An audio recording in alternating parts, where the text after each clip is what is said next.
Let me put you on game. Don't listen to people who lose or you'll do the same.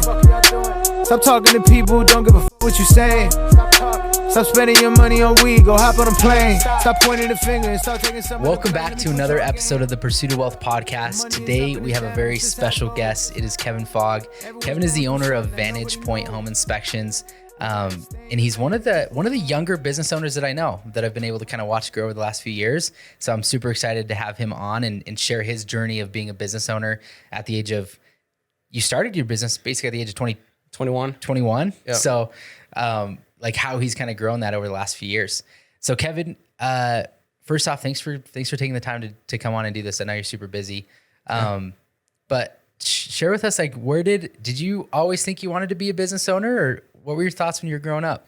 Honestly, like growing up, I wanted to be a business owner. I always watched, there's a lot of TV shows about like people fixing up cars and like flipping them. So that was kind of like my, vision. I think you kind of had the same thing growing up together, but that was my goal. But then I don't know. I didn't really know how to start a business. I didn't really know what it took to have a business, but that was, mainly always the goal. And for those of you that don't know, so Kevin is my cousin. So we did grow up together, and I remember when we were young, like that was the thing. We'd always talk about running businesses. Yeah. But Kevin was a hustler. Kevin was like, I don't know if, what was that show that they would like flip things that you would watch? I can't remember. And I can't remember the name of the show, but basically like they would flip things. So they'd get like, let's say they had a coffee mug, they'd go trade it or exchange it and like work their way up till they had something bigger that they were selling. And eventually they'd get to like a car and they were selling or trading a car. Yeah. Kevin did that with like an airsoft gun. And I can't remember what you got up to, but you got up to like then a lawnmower and then something else that you were like trading. And I'm like, how is he doing this?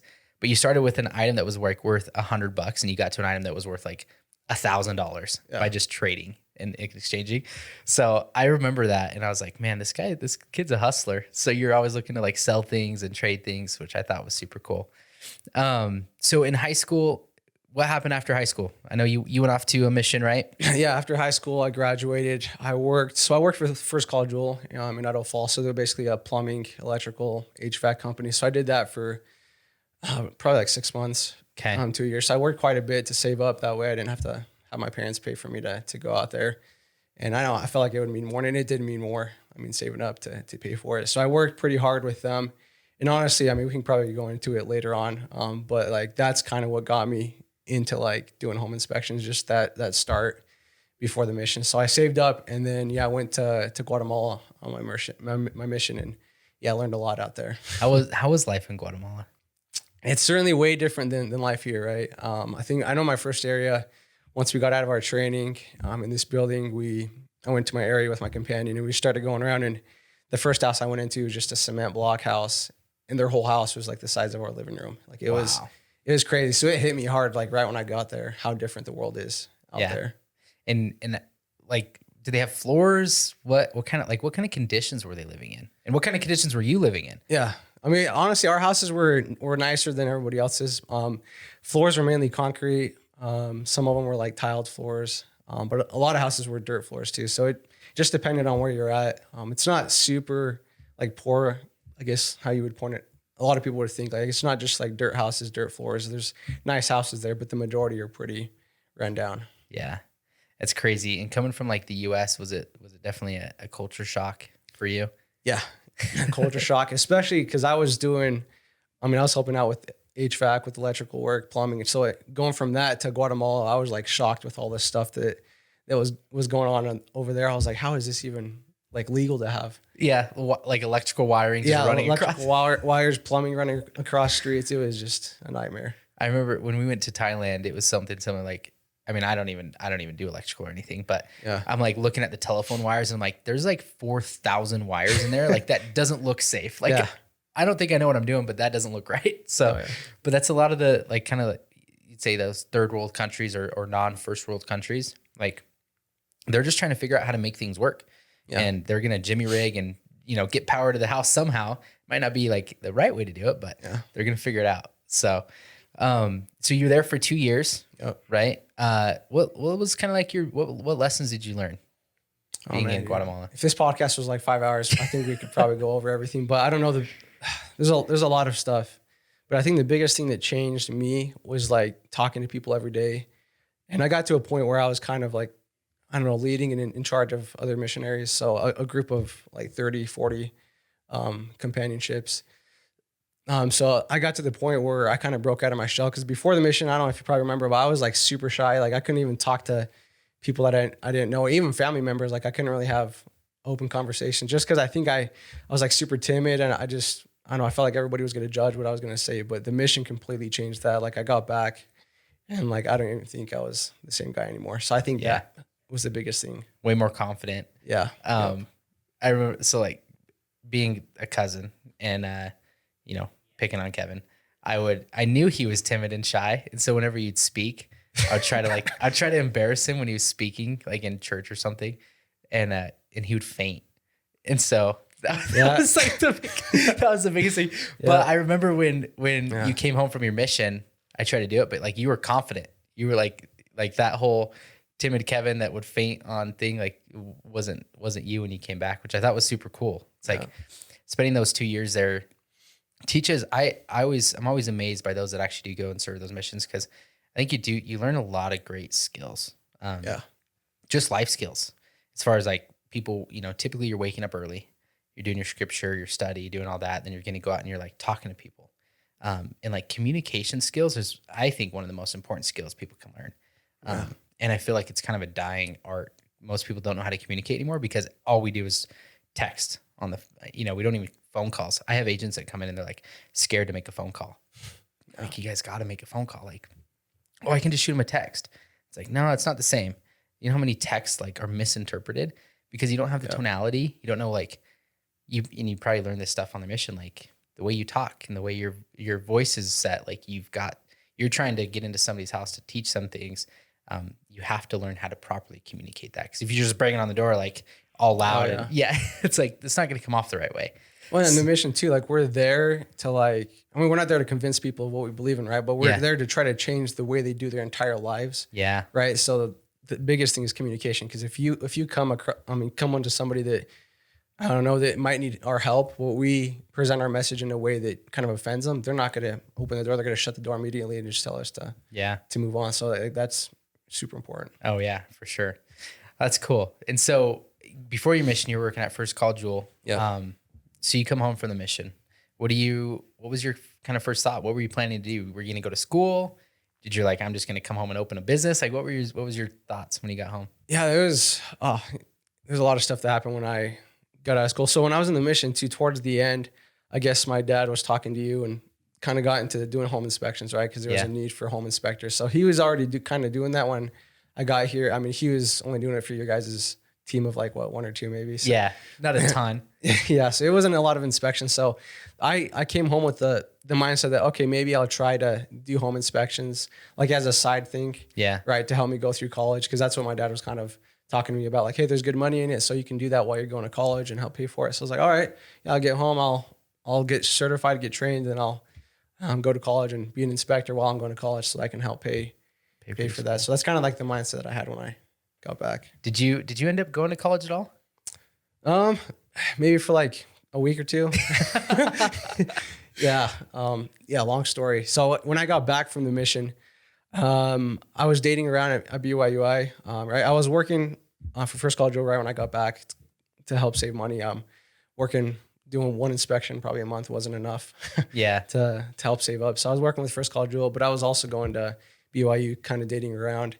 And long story short, like a member of our church in Guatemala kind of hooked me up with a missionary that was already in our mission. I knew her really well in the mission, but she's like, yeah, you got to talk to her and get to know her, because I feel like you guys can get married and have kids and stuff. And I'm like, you're crazy, man. Like, I'm not going to get married to somebody that's in a different country. Yeah. Let alone date somebody that's not from here. But so we kind of started talking again. I actually went to Brazil within like 3 or 4 months of being home. So it quickly changed from me going to college to me saving up just so I can go to Brazil. So getting into that story, like, so did you met this girl on your mission, right, in Guatemala? So you both served in Guatemala? Yep, both served in Guatemala. And so once you were coming home, though, like you were from the U.S. and she was from Brazil? Yep. Okay. So then did you guys just keep in contact after the mission? No, we didn't talk at all. Oh, okay. Not until that person. I mean, I was working with First Call Jewel, right? So I was in crawl spaces, attics, installing plumbing and doing a bunch of hard work. And she would like try to like FaceTime or whatever it's called with WhatsApp. She would call me nonstop. And I got so annoyed after like a couple weeks. I'm like, oh my goodness. All right. I'll talk to that missionary just so she can feel good. Yeah. So kind of forcibly I started talking to her, and then things kind of took off from Who is this friend? I don't who is the friend that connected you guys, or like the so we were in an area. I was in an area, and then shortly after that she kind of came in. So they swapped out the elders, so the guys, and kind of put women there as missionaries. So we got out, and it was actually family I was teaching over there. Okay. The husband wasn't a member, so we helped baptize him and get him in the church. And then she came in and started teaching that family and kind of helping them so they can stay active. And So it was a family that you so it was a family, but it was the mom that was kind of like that is so trying cool. to get us to be together. So. I didn't know that full story. So it was the mom of a family that you taught that once you left, Issa came in as a missionary and was teaching the family, and she's like, you would really like Kevin. Like he was the missionary that we talked to. And so she kind of set you guys up. And in the mission too, like she would kind of do that throughout the mission because we had like big meetings and stuff. So there's just a lot of coincidences. I mean, we won't get into the whole story, but there's a lot of stuff that happened in the mission that I'm like, okay, it kind of makes sense that I should be with her. But that's so we didn't crazy. flirt at all or anything like that in the mission. Really? Yeah. That's so crazy. So then you after you get home and she's home, you guys start talking. Yeah. And you decide like I need to go see her in Brazil. Yeah. So how was that? How was your initial? First off, like people would be like I'm not going to date somebody that's in another country. Like, how is this ever going to work out?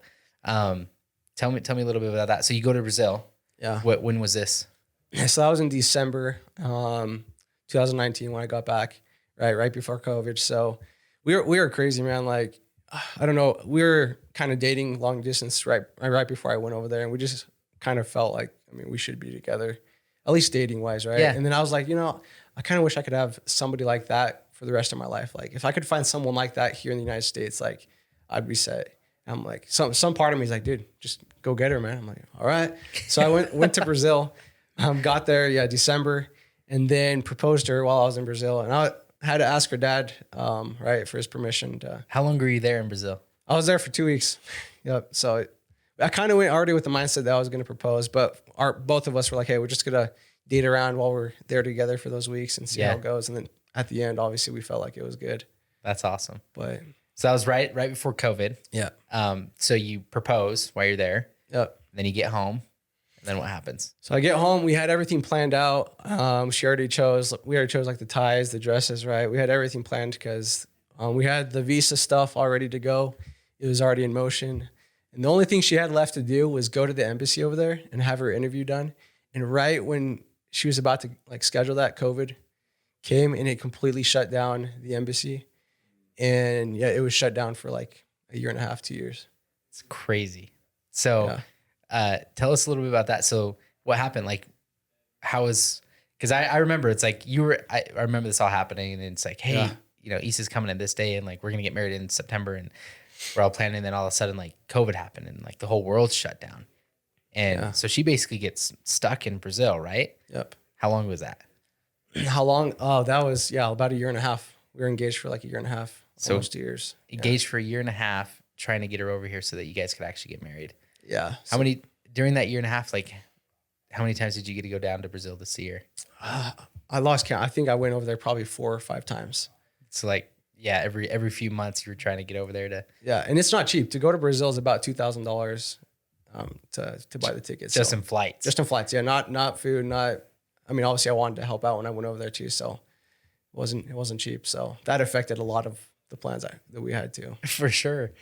Was that kind of a motivating factor? So like, cause I can't remember, had you started really getting into inspections full time before you left Brazil, or was that when you got back from Brazil?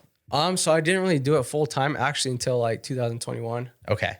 But so I was still doing inspections every once in a while. Yeah.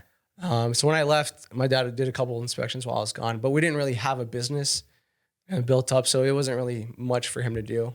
So if somebody needed 1 or 2, he did it while I was gone, but we didn't really have it established.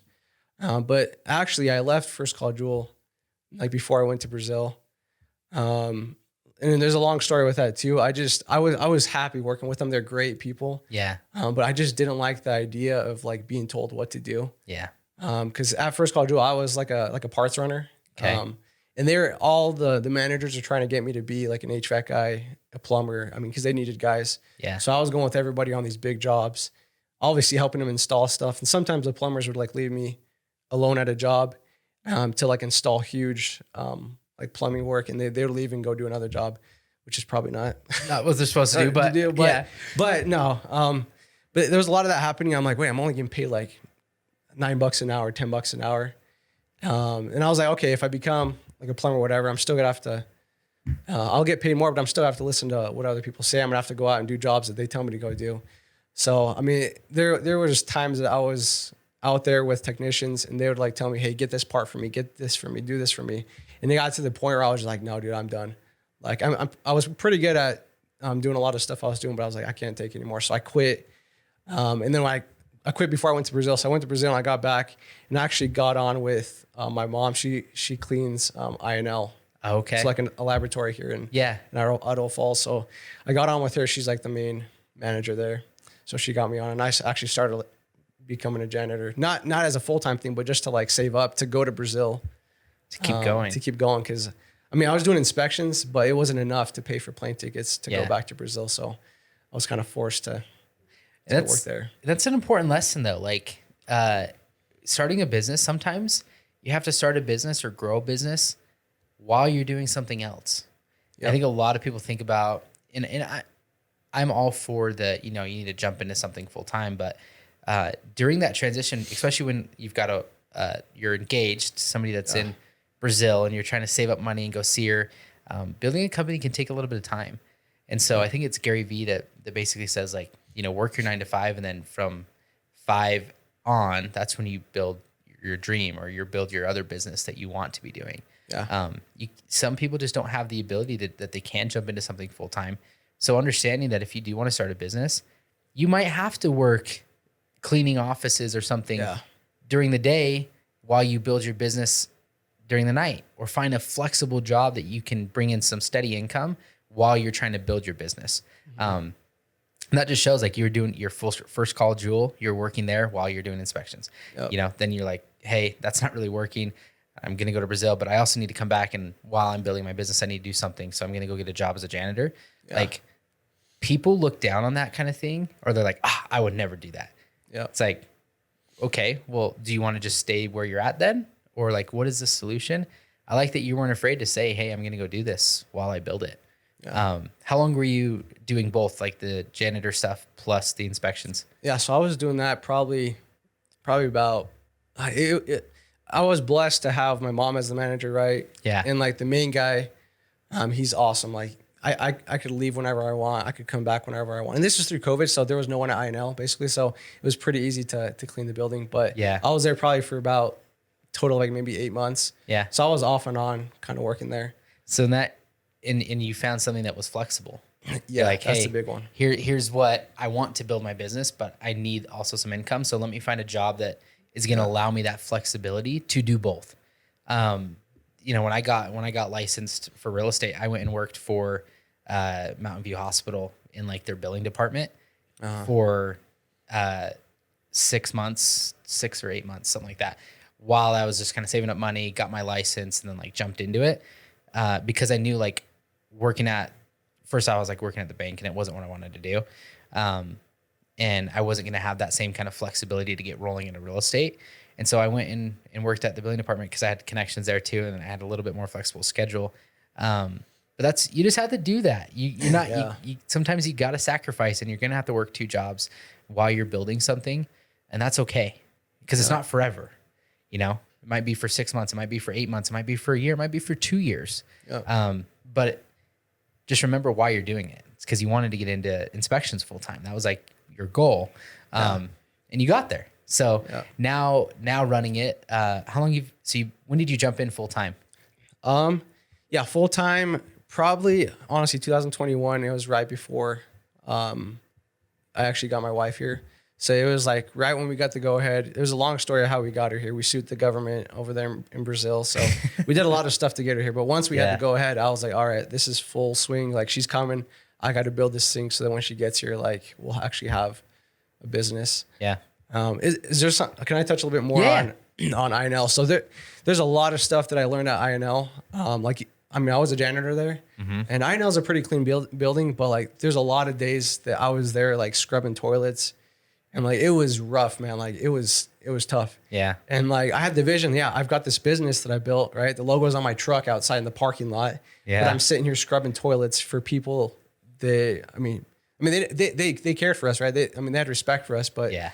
I was the janitor, right? No one really, you're bottom of the totem pole. Bottom of the totem pole, basically. Yeah. And I had this mindset, dude, I want to become this big business owner. I want to make pretty good money because I had the vision for the business. I knew how much I could make. Yeah. But I was scrubbing toilets. But I had the thing that motivated me was my wife was going to come. Well, my fiance was going to come soon. So I have to have something, right? Yeah. So I was scrubbing toilets, and I remember I had like AirPods in, and I was listening to podcasts while I'm scrubbing toilets, like learning about business. And I was cleaning offices too, right? Wiping down seats, cleaning other people's messes while I was learning about how to be a business owner, how to grow a business.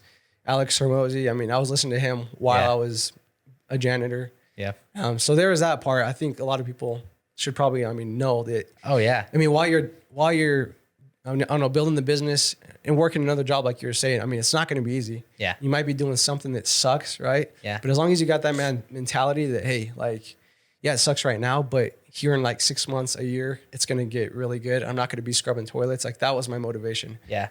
And you knew that like in order to get there, you had to continue to learn. Yeah. So like you weren't wasting your time.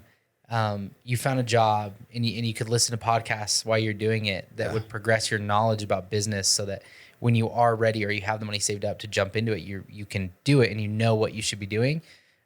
You took advantage of that. So it's like, I look at so many people complain. They complain that I don't have enough money to start a business. Yeah. I don't have the time to start a business. You can come up with complaints your whole life. Yep. But at the end of the day, like everybody has the same amount of hours in a day. Maybe somebody has a little bit easier opportunity, but I promise you that there's also people that have it way worse than you that also made it. Yep. So it's like your situation is not the worst. There's people that have worse situations and they have become way more successful. You just got to decide if you're willing to do it. Yep. Like I go sort mail at the post office and listen to podcasts while you do it and figure out how you can get to that next level. It's just so many people aren't willing to put in the work. And I think that's what, they could look at your business now running over a 6-figure business and say, oh, Kevin, got lucky, or he just got lucky, got in at the right time, or blah, blah, blah. It's like, no, the backstory, it's like you worked for 2 years just building up to jump into it full time. Yeah. Yep. And juggling, trying to get your wife here from another country and suing the government to get her here. Like there's other things that you were trying to pay for while you're trying to start your business. A lot of people just aren't willing to make those kind of sacrifices like you did. So I think it's a great story. And like when you say my truck is in the parking lot with my branded truck about me being a business owner and I'm in there scrubbing toilets, like I love that. I love that because there's so many people that aren't willing to do that stuff. So 2021, you jump in full time. Yep. 2021. How was your first year running a business when you jumped in? Oh geez, man. There's a lot of stuff I learned. Obviously I thought owning your business is you just wake up and make good money and you go to bed, right? But I didn't really know that you had to do the financials, you got to do the marketing, you got to build up the actual business. Yeah. But it was kind of hard because I'm young, right? And most people, when they think of a home inspector, they think of like a guy that's a little bit older, right? That's 40s, 50s. Yeah, I say older so I can be careful with who's listening. But a guy that's experienced, that's been in construction, that's been in like plumbing or whatever for like 15, 20 years, and then they do this to retire, right? Because they're getting tired. But yeah, I think that was the hardest thing, being younger. How did you overcome that? Still overcoming. No, yeah. I think the biggest thing was the confidence in myself. In Guatemala, I learned a lot, and I was able to gain a lot more confidence in myself. But still, it doesn't mean it's going to be perfect after a mission. Yeah. Or even like door-to-door sales. If you're doing that. It's not going to be perfect after you're done doing that, moving on to the next thing. For sure. For whoever's doing that. But I think the thing that helped me was just to keep moving on and just to like have a mindset. Like every time I would hear somebody say like, hey man, like you're pretty young to be an inspector. Are you going to be finding anything in this house because you're pretty young to know what you're doing? So I had to like kind of like block that out of my head and just like recognize like, yeah, I know what I'm doing. And it comes from Alex Ramosi talks about this. I quote him a lot on this podcast. No, he's really my dream business person to talk to one day. But he talks about it. He's like, confidence comes from like an unwavering or like undeniable evidence that you are who you say you are. Yeah. And you build that evidence by doing it. So it's like, you're going to get more confident with every home that you inspect. Yeah. And you're going to run into issues, but every issue you see, like you're going to get more confident in how you can communicate that with two people. Mm-hmm. I mean, something that I've been impressed with, and I think you should know, like nobody has ever, to me, because we send a majority of our clients choose to get an inspection by you. Yeah. And everyone has had a great experience, and they're like, man, Kevin was awesome. He really knows what he's talking about. Yeah. They've never once said he looks young, to me at least. Yeah. And so, because I used to think about that exact same thing when I was getting into real estate. Because I got into real estate when I was 21, 22. And it was that same thing. I'm like, man, people are they going to want me to sell their house? Are they going to trust that I know what I'm doing? But I think if you are willing to learn as much as you can about the industry, because I think you've taken the time to really learn everything there is to know about inspections. Yeah. You've gotten the extra certifications. You watch all the videos, you listen, you figure out how things actually work. And then you had a ton of experience in First Call Jewel that a lot of other home inspectors might not have. Some are just like general contractors that got their general contractor license. And, so I think for you, it's like people aren't going to look at that, as long as you carry yourself confidently and you sound like you know what you're talking about. And I'm not a believer in the whole fake it till you make it. I don't think that's true. I think you should. Oh yeah. I think you should seek knowledge so that you have the understanding to have the confidence. Mm-hmm. And I think you did that. So would you end up doing like how many inspections first year? First year. Do you remember? No, exact number. I mean, I know the like revenue wise, but inspections. I mean, I was probably doing. I mean, weekly, probably maybe like. That 2021, I was probably doing like maybe 3 a week. Wow.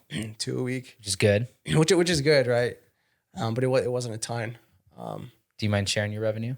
For the first, for 2019, I'm not going to even count that because it's probably like $600, right? For the two that we did for you, maybe. Yeah. And then after that, 2019, I was again doing a part-time. Well, 2020, I was doing a part-time while I was going to Brazil, coming back. So I had my dad doing a couple. Yeah. But I probably made like maybe $5,000. I think it was $7,000, which is okay. Yeah. Right. And then after that, so the first year, right when I started really getting into it, it really picked up, and we hit.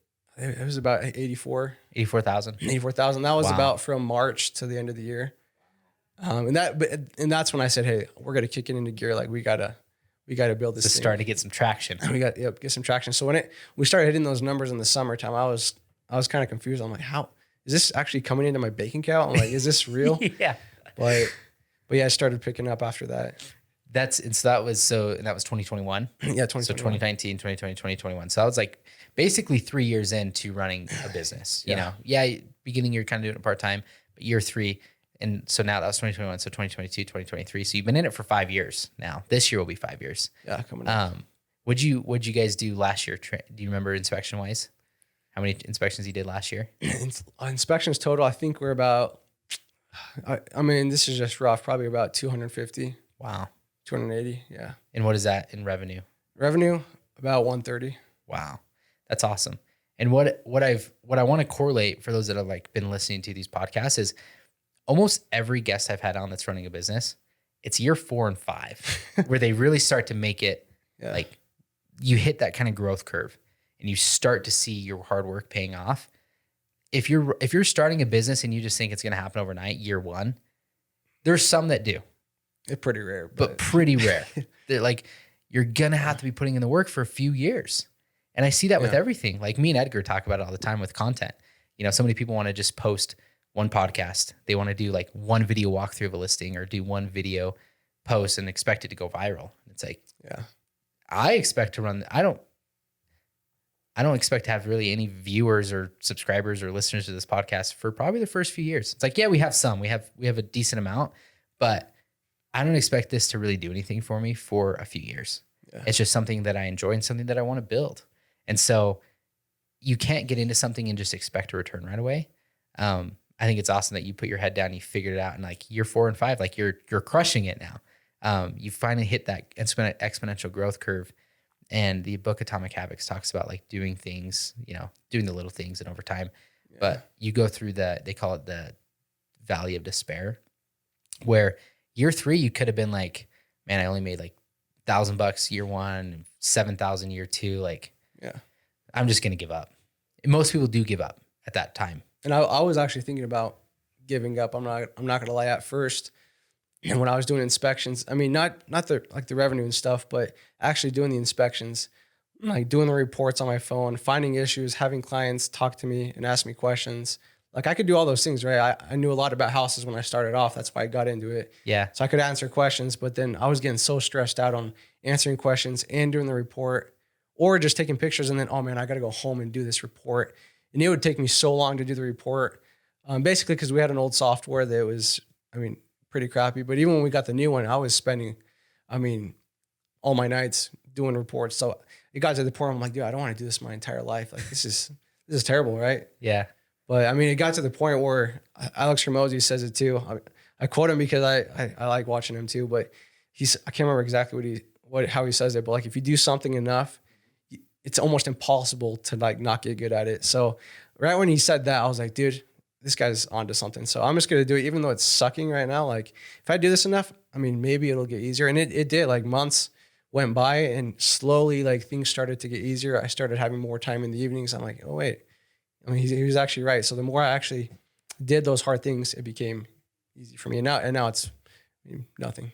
Yeah. He says it's do something enough that it would be unreasonable for you not to succeed. Yeah. Basically. Okay. Yeah. It's like, and I tell my sales guys that all the time. It's like, because one of them is, if you guys want to do X amount of transactions, if you guys made 10,000 phone calls, it would be unreasonable for you not to close a lot of transactions, and be very confident on the phone. But are you willing to do 10,000 phone calls? Majority of people are going to say no. Yeah. And for you, it'd be like unreasonable for you not to be super good at inspections, super efficient at doing the reports if you did 1,000 inspections. Now it's just like, are you willing to put down the time and struggle through those and get to 1,000 inspections? I'm sure you're at 1,000 inspections now. You're pretty close. And like you feel confident and things are easier and life's a little bit better.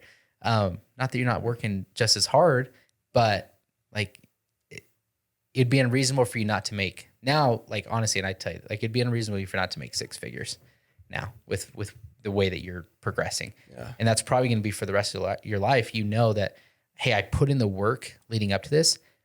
I know I should never really have to make less than 6 figures because I've put in the time and I've built this skill set. Yeah. Like that's for me in real estate. There's never a year that I should make less than that, like ever. It'd be unreasonable because I've put in the time and I've put in the effort to gain the skills to make sure that I could always do that. Yeah. And for like Steph Curry, it'd be unreasonable for not to hit like X percentage of 3-pointers because he's just put in the time to shoot those 3-pointers. Mm-hmm. And I'm sure when he started, like he was throwing up bricks. He wasn't hitting the percentages he was now. And I look at that even like with fitness. Brennan, Brennan. Oh yeah. Kraft. He's trying to he wants me to do this marathon with him, and I'm like kind of half in, half out. I haven't fully committed yet, but I also like paid for the Airbnb, so I kind of committed. But I look at it that way and I'm like, running is just hard. Like I don't like running, but if I ran every day or at least a few times a week, it would be unreasonable for me not to be able to run a marathon. Like, cause it would just get easier.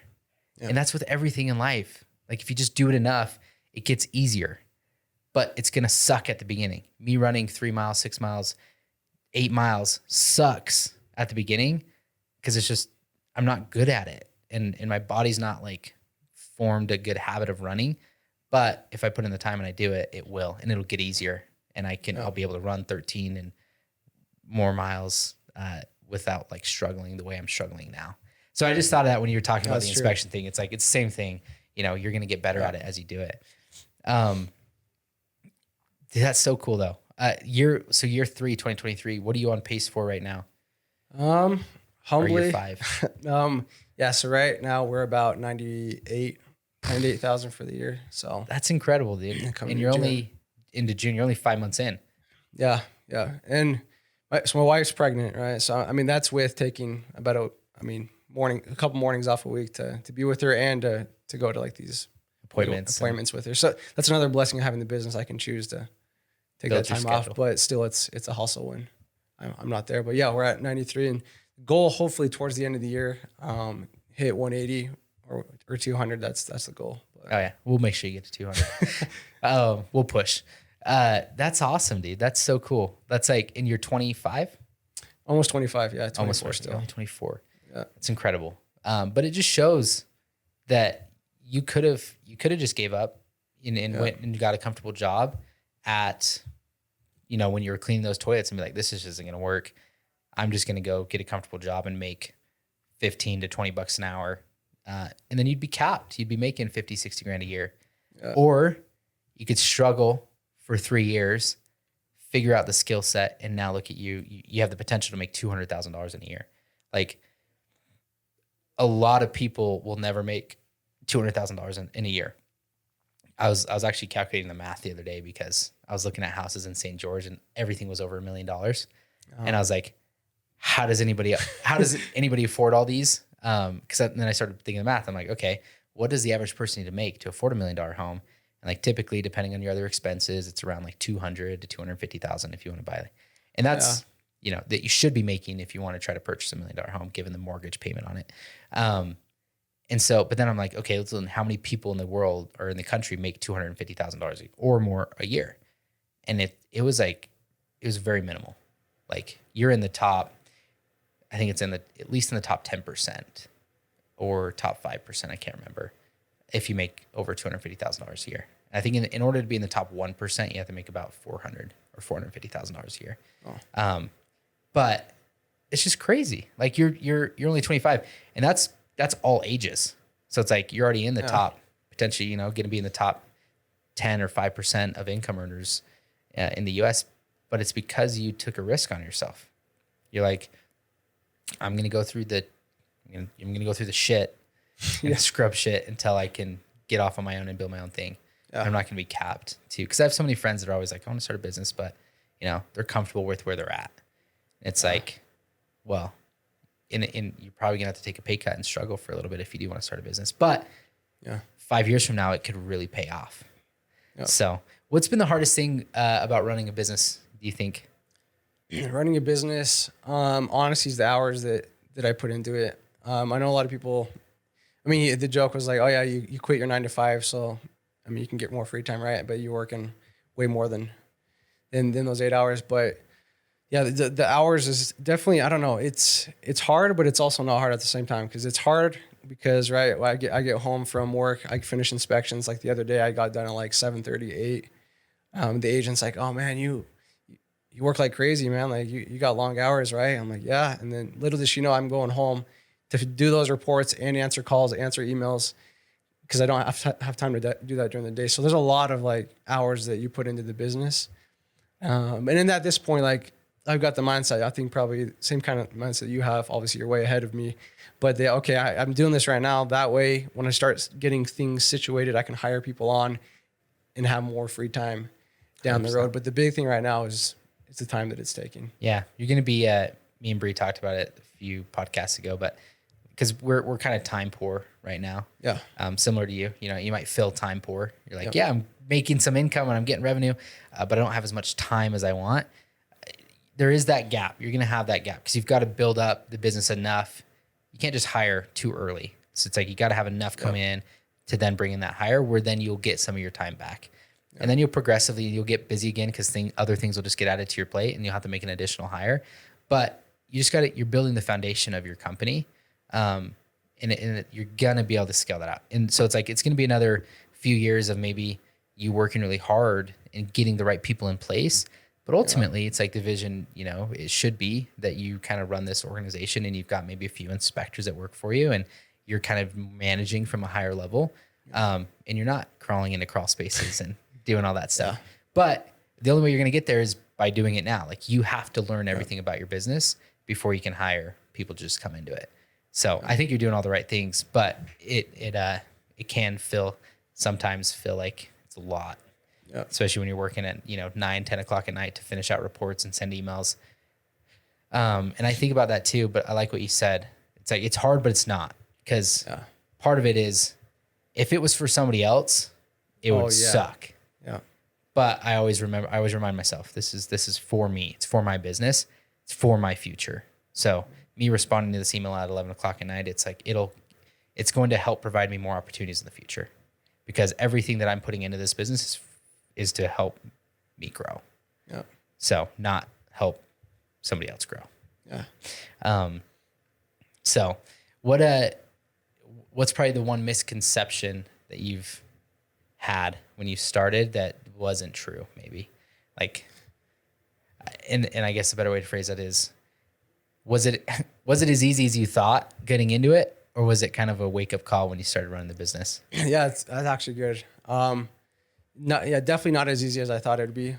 I know, kind of talking in this podcast made it look like I started the company and then magically after and when I said in 2021, it just exploded. It seemed like it magically went up, but it didn't. Like I was grinding so hard. There's countless hours I was working on the website because I didn't have money to pay somebody to build the website. So I had to read books, I had to listen to podcasts to learn how to build the website. So I had to do that. Social media. So I was trying a lot of things to grow the business. And I found out quickly that you can't just post a picture on social media and expect the phone calls to come in. And that happened to me so much. If you look at my Instagram, I haven't deleted the old ones just so people can see how bad it was before. Yeah. But if you look at the old posts, they were pretty crappy. And I would post those. And then later on during that day, I'm just sitting there like, oh yeah, I'm going to get a phone call today because someone looked at the post that I made and nothing ever came from that. Yeah. So the hard thing that for me, it was I was going to brokerages, just talking to people, trying to get them on board, right? Talking to real estate agents, talking to the secretaries at these different brokerages, trying to get them on board to work with us. Yeah. And I guess I don't know how they viewed it, but a young guy in his 20s coming to say, hey, come refer your clients to me. I'm a home inspector. I can imagine it was probably hard for some of those. Yeah. But I'm super grateful for the agents that have used us and that are still using us, because that's the main reason why we're where we're at today. Yeah. There's a lot of brokerages and people that I talk to. For example, there's one that I'm not going to name names or anything that way. But there's one I went to. I was for one day that there was 10 brokerages I visited, and that morning, it was hard because I was visiting these brokerages of, people that have been in real estate for years and years. And here I am, this new guy that has no clue what he's doing. I know about houses, but I don't know how to convince people to use me for business. So before these meetings, I remember I would sit in the truck. I haven't even told anybody this, but I would sit there, look at the list, and I was almost shaking. I'm like, dude, how am I going to do this, man? I was hesitant to open the door to the truck, and I would have to force myself to get out of the truck and talk to these brokerages and talk to these people. Yeah. But I remember there's one I went to. I went inside, talked to them. It was a good conversation, right? I gave them a paper. It was a Word document, talking about the good reasons why they should use us. Yeah. Looking back, it was pretty crappy, but nothing came from that, right? I went and thinking to myself, man, I was there for hours that day talking to brokerages, and nothing came from all those visits. And that was actually right before I went to Brazil. Well, not the first time, but one of the times I went to Brazil, and I came back, and then out of the blue, an agent calls me. He's like, hey, you came to visit our brokerage, our inspector. Something happened there. They're not going to use that inspector. So he's like, we want to give you a shot. And I was like, all right, let's do this. So he gave me a shot. And I'm sure the inspection wasn't perfect. The report wasn't perfect, but I guess he saw the desire I had to give this person the best inspection they could ever have in their life. And that was what I had at the beginning, and throughout, and that's still what I have to this day. How can I ensure that each inspection is the best that the person can ever receive? Because they're buying a house that they'll probably be in for, at least a few years, if not the rest of their life. So I want to make sure they're not going to run into issues that'll come up. So I did my best on that first inspection. And then little did I know, a couple weeks after, he calls me again, hey, I've got another one for you. And slowly he started doing more and more with him. And then he started talking to agents in his brokerage about what I was doing. Because I was working with his clients, and each time I was like, how can I improve the report? How can I make this better so that he can use me again? Because this guy's using me. So I want to make sure that he can continue to use me. Yeah. So as I was improving stuff with the business, he started referring people out to me. And then that brokerage started reaching out to other brokerages and like telling them about me. And that's kind of how things just kind of started taking off. But it all started with like those first inspections with that realtor, and just trying to see how I can improve that like the best way possible. Yeah. You cared about the client experience and the agent experience. And that's how you get word of mouth and referral business. Is you have to care, you have to be so focused on how to provide the best service, because opportunity, everybody gets opportunity. It's not whether or not you're going to get opportunity. Like, you're going to get opportunities at some point in your life. It's the action that you take with those opportunities. Yeah. So that realtor could have called, and you could have showed up late. You could have done a terrible inspection. You could have not really cared about doing it and just tried to get a check for doing it. Or you could go in there with the focus, like, I'm going to give these people the best inspection ever. I'm going to try to do the best on the report, make sure they know everything, and provide a great experience. Because if I do that, hopefully I can get more business in the future. Yeah. And looking back to like you going to brokerages and talking about that, a lot of people don't realize when you're starting a business, you're everything.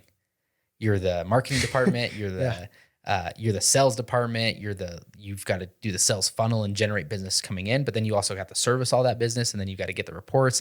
Oh, and by the way, you've also got to, track your books and make sure your finances are good. You are going to play all those roles. Eventually you're going to hire people in that can come and help you in those aspects, but it's usually just you at the beginning.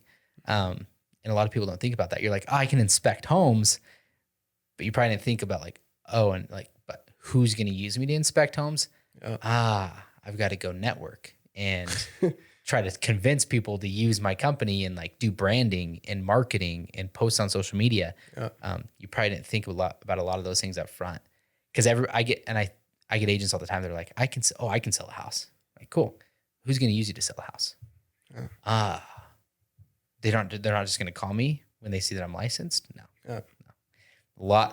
The amount of people that just think they can come into the business and their phone is magically they're going to post on Facebook that they're a realtor and that their phone is just automatically going to blow up. It doesn't happen. You got to put in the groundwork.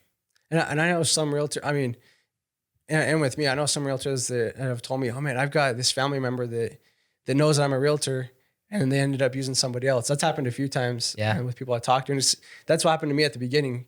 Like, I knew realtors, and then they're like, oh yeah, I had this person inspect my house. I'm like, why didn't you use me? And I was like, oh wait, maybe they're providing a better service for their clients. So I'm like, I got to do a better job. That way they can start using me. So I think it's a good thing having that happen, because then it just gives you more motivation to improve things. Yeah. You got to better your business if you want to get that. No, that's so true. And I appreciate you sharing that too. Cause a lot of people, like, that wasn't your strong suit and you were nervous to go in there, but you did it. Yeah. And when you said that, some people look at that as I spent a whole day, it's 5-6 hours talking to different brokerages and nothing came of it. A lot of people just be like, this sucks. I'm not doing this. Cause you're going to work for free sometimes. Oh yeah.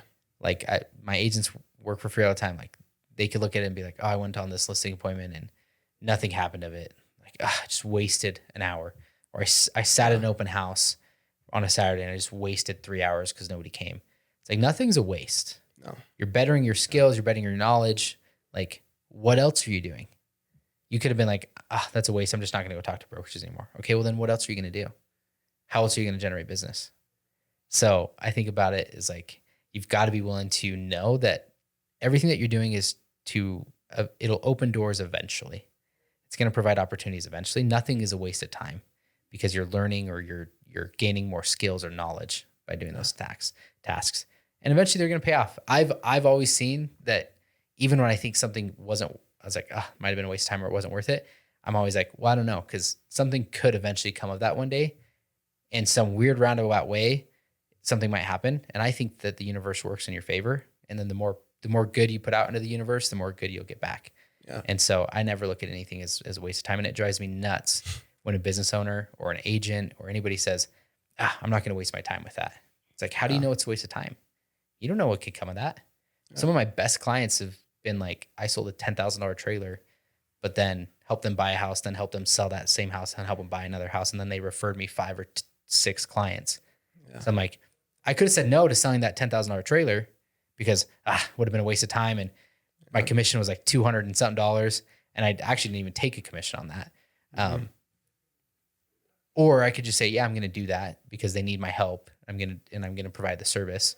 Yeah. And I didn't know what would come of it, but some really great things came of it. So it's like, you never know, doing that one inspection for a realtor that calls you last minute that says, hey, my inspector canceled and can you do it? And it's like, you're like, I got to throw one of these in. It's stressful. And it's, I don't really work with this realtor a lot. This is their first deal. So is it worth it? Absolutely. Yeah. Because you squeeze that in and you show them the service, who knows what that could lead to. So, if you're running a business, you just have to have that mentality. And I see it in you because I've called you several times as last minute things and you're always trying to provide the best service. And sometimes I feel bad. I'm like, you can tell me no, Kevin, but I'd really like it if you didn't tell me no. Like, it's so hard. That's so hard for me, man. So I think, and it's going to get easier as you get more people on because I think you've built a really good brand and name for yourself within the industry. So I think that's going to get easier and easier. You're still growing. I mean, you're only a company that's only 5 years in, like this will be your 5th year. You're still a young company, It's like, imagine what this is going to be in 10 years. Like, look forward. Do you ever look back and think like, is this where you thought you'd be in 5 years? I have. I mean, I thought about that. I think you asked that on one of your podcasts. So I was listening to all those. But I thought about it and I had no idea I would be where I'm at today. Like I had imagined I'd be at some building, like working on a computer. Cause I mean, that was my mindset before as a business. Like I wanted to work in business, like not necessarily a business owner, but I wanted to do either that, like either be a business owner or like work in business. So I'd imagine that I would be like in an office desk working, making like 60 grand a year, something like that. But looking back, I'm like, I'm so glad I didn't do that because I would go crazy in an office sitting there all day with no room to grill. Yeah. That's what I look back and I'm like, now that I'm in it, there was never really a time when I was like, I want to build a real estate team and I'm going to do real estate and do this. There's never a time when I did that. It was just like, I was like, I'm gonna get my real estate license. And then things kind of just progressively happened as I saw opportunity and I pushed. And I'm just, now that I look back and I'm like, I don't know what else I'd want to be doing. Like, this is what I really enjoy doing. So it's kind of crazy when you look back. What's your goal? Where do you want to be in 5 years? In 5 years, I want to get a lot more inspectors on board. That's the goal. But the biggest thing is I want to make sure that who we hire has the same vision, right? Like you guys have a culture here. I want to have the same thing with an inspection company. Yeah. I don't know. Being an inspector, it's not just going out and pointing out issues that are wrong with the house. If that's what all you're doing, then I mean, I don't know how you'd be happy being an inspector because you're just telling people bad news. But you got to be really good at talking to people, really good at communicating. So that's my goal, is hiring people that have that same vision. That way, when real estate agents, use us, it's consistent all around. And the buyers feel it. I mean, everybody can feel that when an inspector not only points out the issues, but kind of sits there and helps you understand what's going on, taking the time, right? You're not just moving on to the next inspection to make more money, but taking the time to help this person understand. Yeah. You can tell when a business owner or a home inspector like truly cares about what they're doing. Yeah. It comes off. It's genuine. Like I can tell you really care when you meet with the clients. You care about helping them understand what's going on, and you care about the process. You're not just like, I'm here to do an inspection, I'm out, and I'm going to go do another inspection. Because there are people that are like that. They're very transactionally focused. Yeah. And I think you're on the same kind of wavelength as us with real estate. It's like we're trying to keep real estate human, bring that human aspect back into real estate, where we care about the people. We care about helping them make the best financial decisions for purchasing real estate. We care about the livelihood of them. We care about, helping them purchase something that they're going to grow their family in and create memories in and live the rest of their life in. And I feel like you have that same thought process or vision, but within home inspections. Like we want to keep that human aspect of home inspections there and like actually help people and educate people. And I think if you keep that vision, you keep that mentality as you grow, you'll be presented with like unlimited opportunities. So it's the ones that start with that vision, but then like adapt it as they start growing and like change and just get really money driven. That's where you see those companies that don't tend to do as well after they grow. So keep that mentality. I love it. What's one thing that you want to share with the guests, the listeners? What's one takeaway that you think you could share over the last 5 years of running your business and struggling through things? I mean, there's a lot of stuff. I think the biggest thing, I'm pretty sure most people that start a business have the same kind of thing. Just because something's hard at first or it starts to suck doesn't mean that's not what you're supposed to be doing. It does not mean, okay, this is hard, this is sucking, you're just doing the wrong thing, go switch. And I get that with houses. People are like, oh, this house has so many issues with it, I'm going to go find another house. And they find another house, it's got the same amount of issues, and they keep moving on. And it's just, the grass isn't greener on the other side most of the time. So the biggest thing is if it's hard at first, then it's normal. That's how it was for me. That's how it is for you. I mean, like I told you, I got to the point where I was like, dude, I don't want to be a home inspector. This sucks. Like I was unhappy at first doing some of the inspections because it just wasn't working out for me. And I was about to switch to a different career. I was like, dude, I'm just going to go back to college. Well, go to college and actually get my business degree. And I was working over there cleaning toilets, right, and cleaning the place. And so I had a lot of friends that were working there as business guys, and they kind of were like trying to get me to go work for the Department of Energy and INL. So I was like, okay, I could go back and do that. That'll be the easy way, right? And I might be happy doing that. But then there was part of me that's like, no, but you like doing home inspections, like you like helping people. Because I loved it and I still love it. Like I still love going through houses and like having everybody just get there, like the buyers get there and look at me and they're like, all right, tell me what's going on. And I love just like going around and then just telling them everything that's there. Like what's wrong, how everything works. I mean, I just love the whole aspect of being an inspector. But like there's a lot of small stuff that was sucking, right? The reports, the business side, marketing, the website. So I was like, man, I love it, but I mean, it's hard. But that part of me was like, hey, just keep going. It's supposed to be. Yeah. But it helped looking at other people, right? Looking at you, looking at, other podcasts and listening to other podcasts and seeing other people that have talked about that, going through that hard time at first. And I'm like, okay, that's probably what I'm going through. But it's hard to I don't know, take yourself out of that situation and see where you're at, right? Because when you're in that situation, when it's hard to look at other people and be like, hey, they went through it, I can do it too. Because you're in that situation, you're like, no, I'm different. Yeah. It's not the same for me, but it is the same. Yeah. Right? It's always, my situation's harder. Maybe they didn't have as hard. Yeah. It's like, no, it's the same thing. And that is so, so valuable. The fact that you said like, it's hard and it's okay. Like, just because it's hard doesn't mean that it's not the right thing. And I think that's such a huge misconception with social media right now is everybody's like, if you pick the right thing, you won't work a day in your life. It's like, I don't agree with that. Because like, I love what I do and you love what you do, but doesn't mean that there's not going to be hard days. Doesn't mean that some days I'm like, man, real estate sucks. Yeah. But I have to go back to like, it's okay. Because it doesn't always suck. There's just times in it that do suck. There's always going to be things within your business that you don't enjoy. That's life. And what's the alternative? Yeah. You give up the things that you do enjoy to go work for a company or do something else that you don't enjoy as well. I think everybody thinks that the grass is greener. But like you said, even switching from houses, that was a great analogy. Oh, this house has problems, I'm going to go to a different. Oh, well, this one has problems. It's like there's always something. There's always going to be a difficult situation in any route you take. Yeah. There is no easy route. It's just pick your hard. What struggles do you want to go through?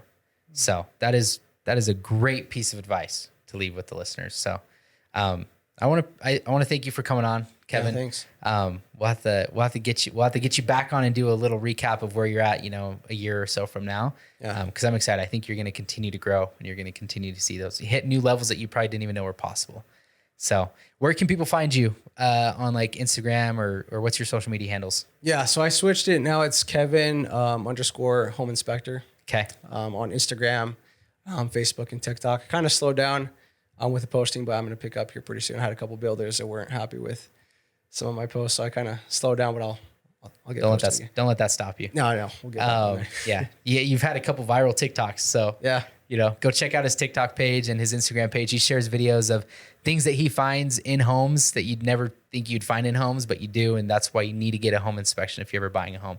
So Kevin, owner of Vantage Point Home Inspections. If you guys are looking for a home inspector or need your home inspected, even if you're not purchasing, right? Yeah. Like you inspect homes that people aren't just purchasing.